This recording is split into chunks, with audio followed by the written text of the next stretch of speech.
You're lucky that it's working, you know? Because that could have ended badly.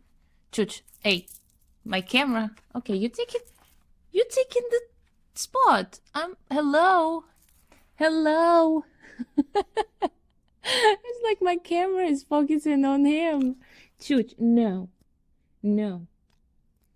He ate the microphone. But we're back. Okay, this is camera. My face. There you go. Okay, now it's my face. Good. Hello. Hello, people. So we're back to another reading. I'm super excited about it. Chuch was so excited that he ate the mic. You're taking my spotlight again. Hello. Oh my god, my camera is focusing on my dog and not on me. Okay, perfect. We're back after a little inconvenience with the camera and with the mic, but mic is working. I checked, so we're good. So I want to read to you this time something that's called The Best Time of Your Life. If you were a Newtown radio regular and you were listening to Let's Talk New York, I read it there. But what's a good refresher, right? Let's read it again. And I would like to know in the comments below if you can resonate with that, like if it's something that hits, because I feel like we all feel this feeling, you know? So yeah, let me know in the comments if you ever felt that way. Again, it's called The Best Time of Your Life. And if you're enjoying my channel, please subscribe, because I have podcasts, I have music, I have these readings. So definitely having a great time here on the channel, and you want to be a part of it. Subscribe. Okay, let's start. The best time of your life. Most people want to return to childhood, but no one really knows why, right? We think it's because there's no problems. But that's not really true. Remember how hard you cried in the supermarket when your mom didn't let you buy the 5 pounds of candy that you put secretly in the cart? Remember how devastated you were receiving the wrong Christmas present from Santa, only to hear your parents defending the son of a bitch? It sucked. You couldn't do much. Everything had to go through your parents. They had total control over you and you didn't have any other option. Then you went to high school. Now, there are two groups of people.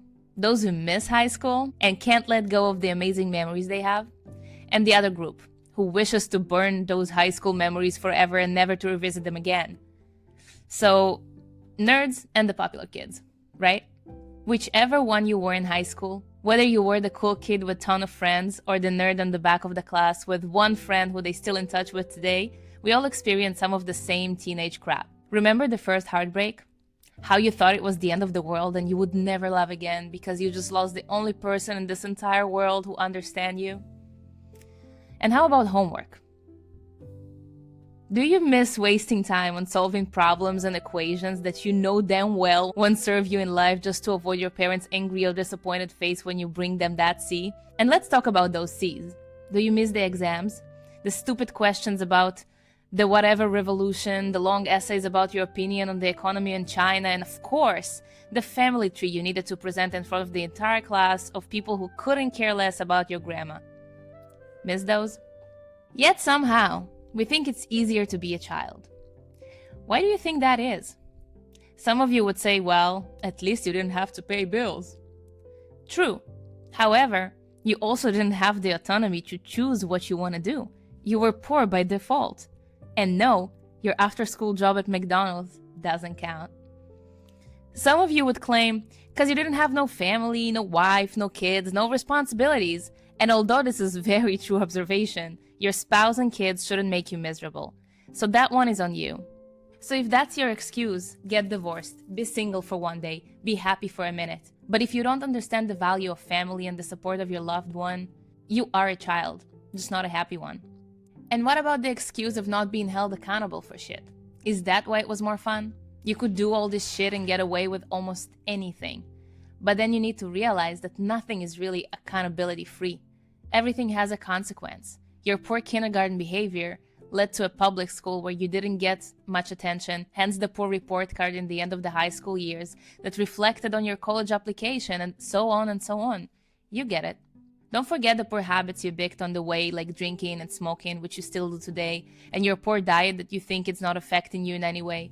Of course, it's not set in stone. You can get a perfectly good education at a public school and get accepted to a freaking Harvard University if you really want. You can stop eating like you're still a child and start buying more vegetables than Hungry Man meals. You can quit smoking, replace booze for water, and McDonald's for a salad.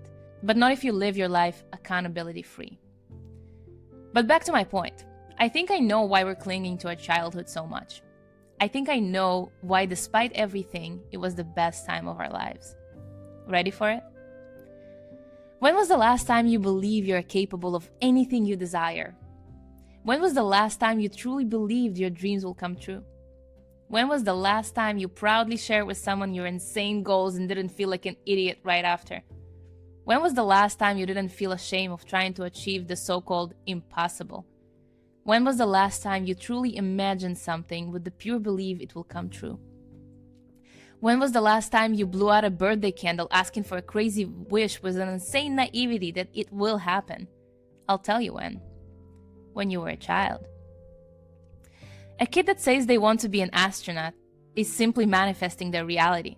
The problem is, by the time they're ready to actually go for it, they heard too many ha-has coming their direction. Grown-ups are trying so hard to protect their children that they're destroying them completely. I just want them to be financially secure is the most common face of an overprotective parent who doesn't even realize how much harm they're doing to a child in the long run.